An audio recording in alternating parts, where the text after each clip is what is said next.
الحمد لله نحمده ونستعينه ونستغفره ونؤمن به ونتوكل عليه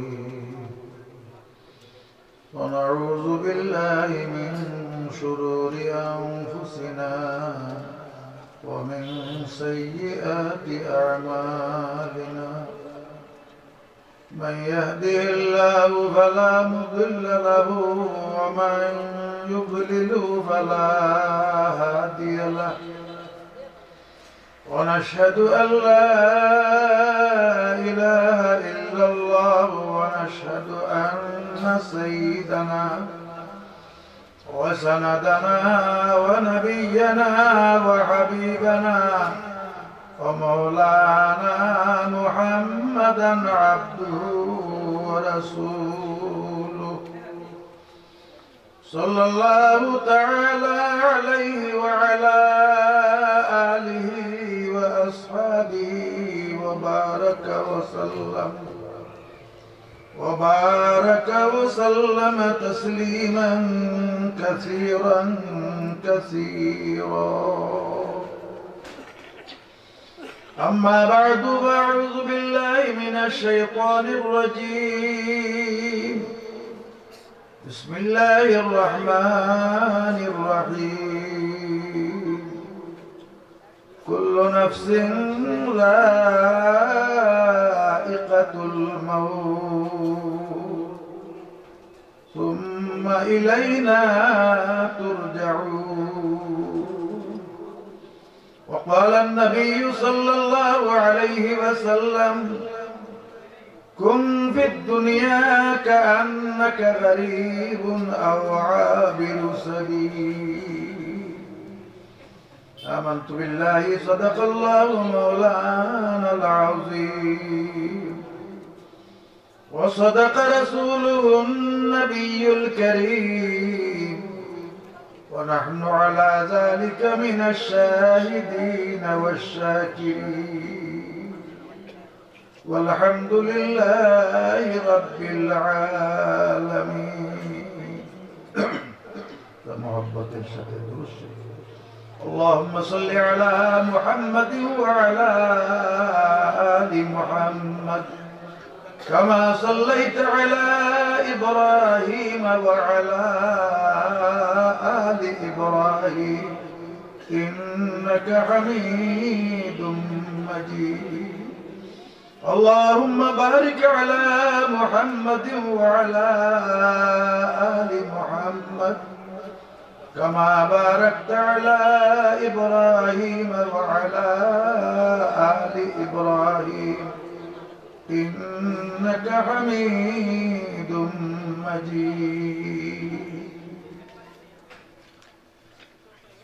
দারুল আসকার মাদ্রাসা উদ্যোগে আয়োজিত মধ্যকার ইসলামী মহাসম্মেলনের সম্মানিত সভাপতি, সহসভাপতি, প্রধান অতিথি, অপরাপর মুআজ্জাজুল উলামায়ে কেরাম, আমার দিন দরদি মুসলমান ভাইরা, পর্দার অন্তরালে বসে কথা শুনছেন আমার মা ও বোনেরা, আপনারা অনেকেরই জানা আছে আমি তো মারাত্মক অসুস্থ ছিলাম। 2বার হার্ট অ্যাটাক করছে, 2টা রিং লাগানো। এরপরেও এখন দৈনিক 3টা-4টা প্রোগ্রামে যাইতে হয়। কালকে রাত্রে 1:30-1:00টার দিকে 12:30টার দিকে আসছি, তাতে ঘুমও হয় নাই। আবার কালকে ইসলামাবাদ প্রোগ্রাম করে যাবো, পরে আবার কিশোরগঞ্জ চলে যেতে হবে। আওয়াজও বসে গেছে, এই জন্য লম্বা কোনো আলোচনা করতে পারবো না। সংক্ষেপে কিছু কথা আপনাদেরকে মনে রাখার চেষ্টা করব। আমার এলাকার মানুষ, আমি অনেক দূরে 42-43 বছর যাব, সবার সাথে সাক্ষাৎ মোলাকাতের মনের আগ্রহ, কিন্তু ব্যস্ততা এত বেশি যে এই সুযোগ এখন আর হয় না। যা হোক, আমি প্রথমেই খুব শ্রদ্ধার সাথে স্মরণ করছি আমাদের ভাই মাওলানা মরহুম আব্দুল সুবহান রাহমাতুল্লাহ আলাইহি, যার ওসিলায় আল্লাহ তাআলা এই দিনের বাগান সাজাইছেন। আজ তিনি আমাদের মধ্যে নেই, আমরা কে কখন যাব সেই কথাটা বলা যায় না। তবে একটা কথা আমাদের সবার জানা আছে, পৃথিবীতে যারাই আসছেন কেউ থাকতে পারেন নাই, কাজে আমরা কেউ থাকতে পারব না, মরতেই হবে। একজন আস্তিক যেমন এই কথাটা বিশ্বাস করে, নাস্তিকও যে আল্লাহ মানে না, রসুল মানে না, আখিরাত মানে না, সেও এই কথা বিশ্বাস করতে বাধ্য। কেন? তার তো বাবা নাই, দাদা নাই, কেউ নাই, সবাইকে যেতে হবে। খালি আমাদের আসল পরিচয়টুকু আমাদের জানা দরকার। এই না জানার কারণেই আজকে দুনিয়ার অবস্থা বড় ভয়ানক। পত্রিকাটা বের করলেই একটা দুইটা গায়ে 10টা 20টা 50টা 100টা খুনের খবর বাহির হয়, বেবিচারের খবর বাহির হয়, আর দুর্নীতির ফিরিস্তি আর তালিকা এটা শুনলে তো মাথায় হাত দিতে হয়। আগে 100, এরপরে 1000, এরপরে লাখ, এখন লাখ না, লক্ষ লক্ষ কোটি টাকার দুর্নীতি। তো যারা এই দুর্নীতিটা করলো, যদি তাদের অন্তরের মধ্যে এই কথাটা জাগরুক থাকত যে আমি তো আজই দুনিয়া থেকে চলে যেতে পারি, মওলা যদি ডাক দেন তাহলে তো 1 সেকেন্ড তো আমি আর টিকতে পারবো না, তাহলে এই অন্যায় পথে হাজার হাজার কোটি টাকা, লক্ষ কোটি টাকা আমি কামাইয়া লাভটা কি হবে? বলেন, এরা কি এই দুর্নীতি করতে পারত? কিন্তু শয়তানের দুখায় পড়ে সে তার মরণের কথা ভুলে গেছে। আর এই ভুলে যাওয়ার কারণে অবস্থা এই পর্যায়ে দাঁড়াইছে যে এখন শুধু দুর্নীতি আর দুর্নীতি। বড়লোক হওয়া যাবে, টাকা পয়সা জমানো যাবে, অনেক কিছুই অর্জন করা যাবে, পরিণতিটা কেমন হবে? এই মুহূর্তে একটা ঘটনা মনে পড়ল। শাইখুল হাদিস আল্লামা জাকারিয়া রহমতুল্লাহি আলাইহি কিতাবে এই ঘটনাটা উল্লেখ করেছেন। একজন খুব বড় লোক ছিল, বাদশার মতো, টাকা পয়সার কোনো অভাব নেই। তার মন চাইল যে আমি এমন একটা বালাখানা, এমন একটা অট্টালিকা তৈরি করব যেমন অট্টালিকা আর কোথাও নাই। খালি সে বিশাল একটা অট্টালিকা তৈরি করছে। যেদিন সেটার উদ্বোধন হবে, হাজার হাজার মানুষকে সে দাওয়াত করেছে। আর যেহেতু লোকটা পাপী, খালি ভালো কোনো আয়োজন নাই, গায়িকা, নায়িকা, মদ আর ওই ধরনের যত ধরনের অসামাজিক কর্মকাণ্ড আছে সেইগুলি সে আয়োজন করছে। খাওয়া দাওয়ার পালা শেষ, এখন গায়িকারা গাবে, নায়িকারা নাচবে, আর মদ খাবে, আনন্দ ফুর্তি করবে। ঠিক এই মুহূর্তে বাড়ির প্রধান ফটকের মধ্যে কে জেনে আসিয়া প্রচন্ড একটা আঘাত করছে। সাহেব তো মত্ত, সবাইকে নিয়ে আনন্দে আত্মহারা, প্রহরী দৌড়ে গেছে, গিয়া দেখে ভিক্ষুক পেন। মন তো খারাপ হয়ে যাওয়ার কথা, রাজবাড়ি, আর একটা ভিক্ষুকের এত সাহস সেখানে আসিয়া এরকম প্রচন্ড আঘাত করলো। আর কেমন দিনটা আজকে, খালি যা মনে চায় তাই এই ভিক্ষুককে বলা শুরু করলো। কিন্তু ভিক্ষুকের কথা একটা, যা তোমার সাহেবকে বলিও আমার সাথে সাক্ষাৎ করার, কিন্তু আর কাজ কথা।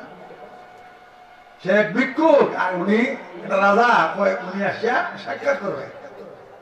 যাই হোক, সে বকাবাদ্য করে চলে আসলো। আরো কতক্ষণ পরে আবার দেখা যায় একটা প্রচন্ড আঘাত করছে। আবার প্রহরী দৌড়ায় গেল, গিয়া তাকে যা তা বলা শুরু করলো, কিন্তু ভিক্ষুকের কথা এই একটাই। আবার আসছে, আরো কতক্ষণ পরে আবার প্রচন্ড আঘাত করছে। তখন প্রহরী ভাবলো যখন নাচুর বন্ধা, ভয়ে ভয়ে সাহেবের কাছে গেছে, গিয়া কয় আমাদের বাড়ির প্রধান ফটকে এক ভিক্ষুক আসিয়া কতক্ষণ পরে পরে প্রচন্ড আঘাত করে, আর কয় আপনারা কি তার সঙ্গে দেখা করবেন। এই কথা বলতেই দেখা যায় না ভিক্ষুক তো হাজির। আর ভিক্ষুক কইল যে আমি ভিক্ষুক, কইল আমি আজরাই। কি কথা বলতে সাহেবের সাহেবগিরি রয়েছে, সব শেষ একটু সময়। ইযা জাআ আজালুহুম লা ইস্তাখিরুনা সাআতান ওয়া লা ইস্তাকদিমুন। যখন মৃত্যু এসে যাবে এক ক্ষণ এক মুহূর্ত আগানো হবে না, পাছানো হবে না, যখন তখন। আপনি যেখানেই থাকেন না কেন, আইনামা তাকুনু ইউদরিকুমুল মাউত ওয়ালাউ কুনতুম ফি বুরুজিম মুশাইয়াদা। যেখানেই থাকো মৃত্যু তোমাকে পাকড়াও করবে। তুমি যদি সীসা ডালা প্রাচীরের ভিতরে থাকো, রক্ষা পাবে না পাবে। এই যে গত 2 বছর আগে করোনা গেল, অনেক ঘটনা। আমি তো অসুস্থ মানুষ, লম্বা কথা বলতে পারবো না। আমার কাছে এই যে ফটো উঠাইলে এটা বন্ধ করেন, হারাম। ইন্নাল্লাহ, আর হাদিস শরীফের মধ্যে আছে, বুখারী শরীফের মধ্যে, যে ইন্না আশাদ্দাল আযাব ইয়াউমাল কিয়ামাতি আল মুসাব্বিরুন। ওহেতুক যারা ফটো উঠাইবে কিয়ামতের দিন তাদের সবচেয়ে কঠিন শাস্তি দেওয়া হবে। আচ্ছা দেখো, তো মৌলানা আসি আমারে বললেন, উনি যে বিল্ডিং এ থাকেন ওই বিল্ডিং এর 3 তলায় একজন ম্যাজিস্ট্রেট থাকেন। যেদিন করোনার কথাটা শুনছেন, দরজা জানালা বন্ধ, আর বাইরে কোথাও বের হন নাই। এখন চলবে কেমনে? এই আপনার মানুষের মাধ্যমে হাট বাজারের যা কাজ আছে এগুলি করার উনি আর পাই। হ্যাঁ, আল্লাহু আকবার। পরে ধরছে করোনা, হ্যাঁ মারা গেছে উনি। তো উনি তো মরার হাত থেকে রেহাই পাওয়ার জন্য হ্যাঁ এমন ব্যবস্থা করছে যে আমার ঘরে দরজা জানালা বন্ধ থাকে, আমি কোথাও না যাই, আমি বেঁচে যাব। আর আল্লাহ কি বলছেন, আইনামা তাকুনু ইউদরিকুমুল মাউত ওয়ালাউ কুনতুম ফি বুরুজিম মুশাইয়াদা। সীসা ডালা প্রাচীরের ভিতরে থাকো, তবুও মৃত্যুর হাত থেকে রেহাই পাবে না, পাবে না, পাবে না। তো আমরা যে অবস্থানে আছি, কার ডাক কখন পড়বে এই কথাটা কোন নবী রাসূলকেও আল্লাহ জানান নাই, কোন পীর আউলিয়াকেও জানান নাই, দুনিয়ার কোন মানুষকে জানান নাই। কেন? যে যাওয়াটা নিশ্চিত, টিকেট হয়ে রয়েছে। হ্যাঁ, এখন যাতে প্রস্তুতি নিয়ে থাকি, পরিপূর্ণ প্রস্তুতি নিয়ে থাকি, যখন ডাক আসবে আনন্দের সাথে আমি চলে যাব। কারণ যে দরবারে যাব সেই দরবারের জন্য আমার জীবনে আমি যথেষ্ট কুরবানি দিয়েছি। রাতের আধারে উঠে ঠান্ডা পানি দিয়ে ওযু করে আমি তাহাজ্জুদের নামাজ পড়েছি, কান্নাকাটি করেছি, অনেক কুরবানি দিয়েছি, কিন্তু মওলাকে তো দেখি নাই। মৃত্যুর পরেই তো সেই মওলার সঙ্গে আমার সাক্ষাৎ হবে। খাদেই এই লোকের মৃত্যুর দিনটা হবে তার জীবনের সবচেয়ে আনন্দঘন দিন। সে হাসতে হাসতে চলে যাবে, সেও সন্তুষ্ট, মওলাও সন্তুষ্ট, আর আল্লাহর সম্মানিত মেহমান হিসেবে চিরস্থায়ী জান্নাতের মধ্যে আল্লাহ তাআলা পৌঁছে। আর যে মানুষটা মৃত্যুর কথা বেমালুম ভুলে গেছে, কোনো খবরই নাই, সে দুনিয়াতে এমন মত্ত হয়েছে, দুনিয়া ছাড়া সে কিছু বুঝে না, দুনিয়া ছাড়া আর সে কিছু বুঝে না। তারও মৃত্যু আসবে, তারও মৃত্যু আসবে, যখন আসবার তখনই আসবে, কিন্তু সে তো অপ্রস্তুত, অপ্রস্তুত। তার অবস্থাটা কি হবে? হাকিমুল উম্মত হযরত মাওলানা আশরাফ আলী থানভী রাহমাতুল্লাহি আলাইহি উনি একটা ঘটনা বলছেন। 2 জন লোকই মক্কা শরীফ যাবে। একজন মক্কায় মুকাররমায় যে মুদ্রা চলে ওই টাকাটা উনি জোগাড় করতেছে, আরেকজন দেশীয় মুদ্রা জোগাড় করা শুরু করছে। যে লোক মক্কায় মুকাররমা যে মুদ্রা চলে, টাকা চলে, ওই টাকা সঞ্চয় করতেছে, সে বলল, ভাই তুমি যে টাকা সঞ্চয় করতেছো এটা তো সেই দেশে অচল, তোমার এই টাকা তো সেখানে চলবে না। সে যুক্তি প্রদর্শন করলো, আরে মুদ্রা তো মুদ্রা, এটা আবার কোন কথা, এই দেশে চলে ওই দেশে চলবে না, মানলো না ওদের কথা। সে তার দেশীয় মুদ্রা নিয়েই গেল। 2 জনই মক্কা শরীফ গেছে। যে লোকটা ওই দেশের চালু মুদ্রা নিয়ে গিয়েছিল, সে তো তার মন যা চায় কিনতেছে, খাইতেছে, আনন্দের সাথে চলতেছে, কোনো টেনশন নাই, কোনো পেরেশানি নাই। আর যে দেশীয় মুদ্রা নিয়ে গিয়েছিল, টাকা তো তার কাছে যথেষ্টই আছে, কিন্তু এটা মানুষ কোনাকুনি করে খেয়াল লাগে দুনিয়ার জন্য। হ্যাঁ, মেয়েদের উপর অ্যাসিড নিক্ষেপ করে কেন? তার মনটা খুশি করার, দুনিয়ার জন্য। এই যত ধরনের অন্যায় অপকর্ম সবটাই তো দুনিয়ার জন্য, কিন্তু যে কোনো মুহূর্তে দুনিয়া আপনার হাত ছাড়া হয়ে যাবে, কোনোভাবেই আপনি সেটা ধরে রাখতে পারবেন না। কথা ঠিক না বেটি? আচ্ছা, এখন আমরা কি করব? আমাদের করণীয় কি? সরকার দু আলম মুহাম্মদ রাসূলুল্লাহ সাল্লাল্লাহু আলাইহি ওয়াসাল্লাম মহামূল্যবান একটা উপদেশ আমাদেরকে দিয়ে গেছেন। আজকের এই মাহফিল থেকে এই উপদেশটা যদি আমরা অন্তরে বদ্ধমূল করে নিয়ে যাই, আমার বিশ্বাস আমাদের জীবনের পরিবর্তন এসে যাবে। বিগত দিনের তুলনায় আগামী দিনটা হবে অত্যন্ত চমৎকার, অত্যন্ত সুন্দর, অত্যন্ত ভালো। এই উপদেশটুকু জানা এবং সেটা মানার দরকার আছে না নাই? তাহলে প্রাণ খুলে শুনুন। আল্লাহর হাবিব ফরমান, কুন ফিদ দুনিয়া কাআন্নাকা গরীবুন আও আবিরু সাবিল। তুমি দুনিয়ার